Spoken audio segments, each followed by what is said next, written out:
ये बस 4 साल का है, मेरा रोहान।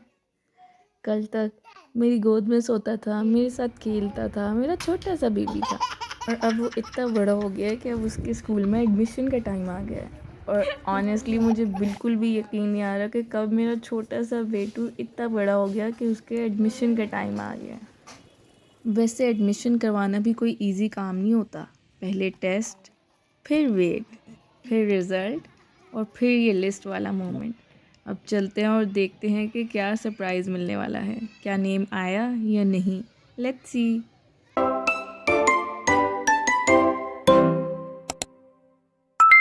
हे एवरीवन, अस्सलाम वालेकुम। मैं हूँ रूहान और मुस्तफ़ा की मामा और आप देख रहे हैं मामाज़ वर्ल्ड। आज का दिन हमारे लिए बहुत स्पेशल है और थोड़ा स्ट्रेसफुल भी, क्योंकि आज हम जा रहे हैं रूहान का स्कूल एडमिशन रिज़ल्ट चेक करने के लिए। और ऑनेस्टली मुझे बिल्कुल वही फीलिंग आ रही है जैसे मैं अपना रिज़ल्ट देखने जा रही हूँ। रोहान तो बिल्कुल टेंशन फ्री है, अपने पापा के साथ रेडी हो रहा है जैसे हम किसी पार्क या पिकनिक पे जा रहे हैं। सच में टाइम का बिल्कुल पता ही नहीं चलता। कल तक ही मेरी गोद में था और आज ये अपनी लाइफ का फर्स्ट स्टेप के लिए रेडी हो रहा है। सीरियसली। जब मुझे दूसरी मदर्स ये बातें बोलती थी ना कि तुम्हें टाइम का पता ही नहीं चलेगा, ये बड़ा हो जाएगा और ये वो, उस टाइम मुझे लगता था कि यार मुझे इतना पता चल रहा है, अब ये मुझे तंग करता है, खेलता है, मुझे हर चीज़ का तो पता चल रहा है। बट अब जब ये एक्चुअली में बड़ा हो गया तो मुझे लग रहा है यार वो सही कहती थी, टाइम का सच में पता नहीं चलता। आपके बच्चे इतनी जल्दी बड़े हो जाते हैं कि आपको लगता है कि अभी कल की बात है कि ये चलना सीखा था, इसने बैठना सीखा था, बोलना सीखा था। और अब देखते ही देखते ये टाइम भी आ गया कि अब ये स्कूल जाएगा। अच्छा सच बताऊँ तो जब ये छोटा था ना तो मेरा दिल चाहता था कि ये कब बड़ा होगा और ये स्कूल जाएगा, मैं इसका यूनिफ़ॉर्म रेडी करूँगी, इसके लिए लंच बॉक्स बनाया करूँगी। जब मैं मदर्स को देखती थी कि वो अपने बच्चों को स्कूल के लिए रेडी करती हैं तो मैं सोचती थी कि मेरा बेटा भी कब बड़ा होगा, मैं उसके लिए सब चीज़ें करूँगी।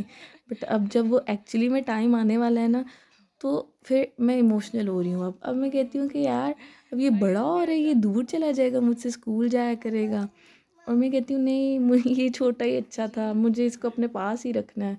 और बस वो एक मिक्स इमोशंस नहीं होते हैं आपके, जैसे आपको समझ नहीं आ रही होती है कि आप चाहते भी हो कि वो बड़ा हो, स्ट्रॉन्ग हो, कॉन्फिडेंट बने, बट आप ये भी चाहते हो कि आपका छोटा बच्चा छोटा ही रहे, आपके सामने रहे।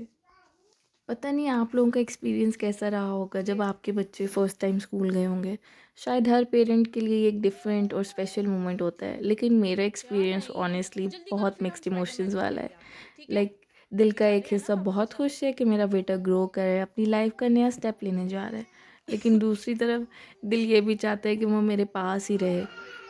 मैं सोच रही हूँ जब ये स्कूल चला जाएगा तो मैं अपना टाइम कैसे स्पेंड करूँगी। मुझे इसकी इतनी आदत हो गई है, इसकी आवाज़ की, इसके घर में घूमते रहने की, इसके छोटे छोटे क्वेश्चंस की।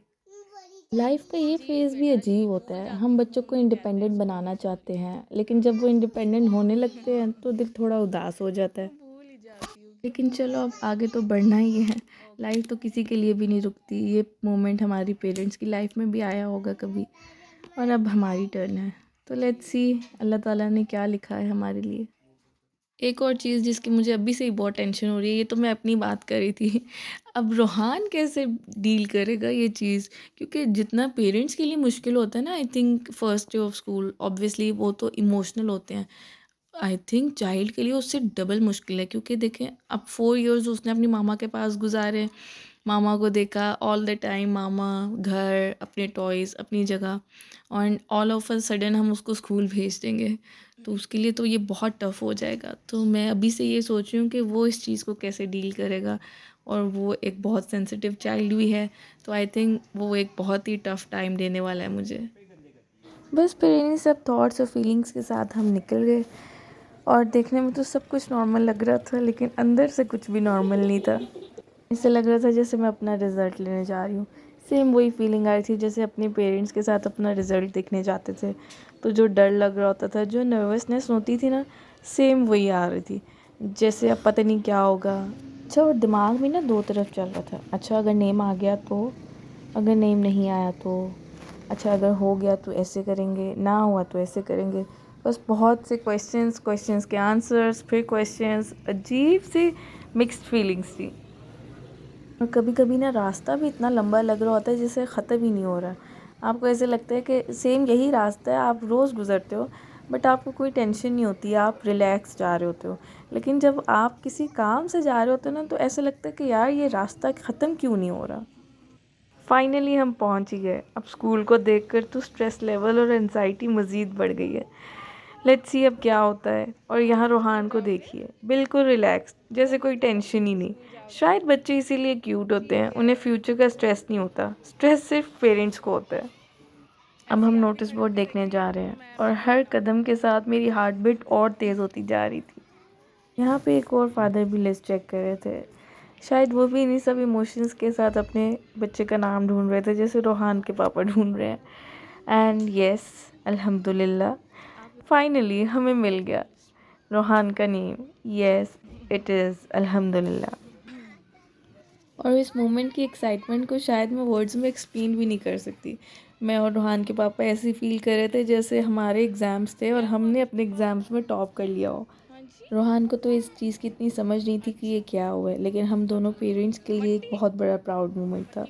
हम एक दूसरे को देख कर बस स्माइल कर रहे थे, जैसे साइलेंटली कह रहे हो कि हो गया, अल्हम्दुलिल्लाह हो गया। कल की ही बात लगती है जब ये इतना सा था, छोटे छोटे हाथ, प्यारी सी स्माइल, और मेरी दुनिया बस इसी के इर्द गिर्द घूमती थी। इन पिक्चर्स को देखकर समझ आता है कि वक्त सच में रुकता नहीं है। हर फेज़ इतनी जल्दी निकल जाता है कि हमें रियलाइज़ ही नहीं होता कि बचपन कब पीछे रह गया, कब वो सिर्फ गोदी वाला बेबी था और अब स्कूल का स्टूडेंट बनने वाला है। शायद इसीलिए कहते हैं एन्जॉय एवरी मोमेंट, क्योंकि एक दिन आप पिक्चर्स देखकर कहेंगे कि ये कब इतना बड़ा हो गया। मेरा बच्चा, मैं बस इतना चाहती हूँ कि अल्लाह ताला इसको हमेशा खुश रखें, सेफ़ रखें और हर कदम पे कामयाब करें। और चाहे ये कितना भी बड़ा हो जाए, मेरे लिए तो हमेशा ये मेरा छोटा बेबी ही रहेगा। शायद मदरहुड का मतलब यही है कि हम इन्हें ग्रो करता देखें और हर फेज़ को शुक्र के साथ एक्सेप्ट करें। और अगर आप भी इस फेज़ से गुजरे हैं तो all the mothers, I love you. See you in the next vlog with another chapter of our life. I hope कि आपको आज का व्लॉग पसंद आया होगा और आप इससे रिलेट कर सकेंगे। Thank you for watching us. Do like, share and subscribe to our channel.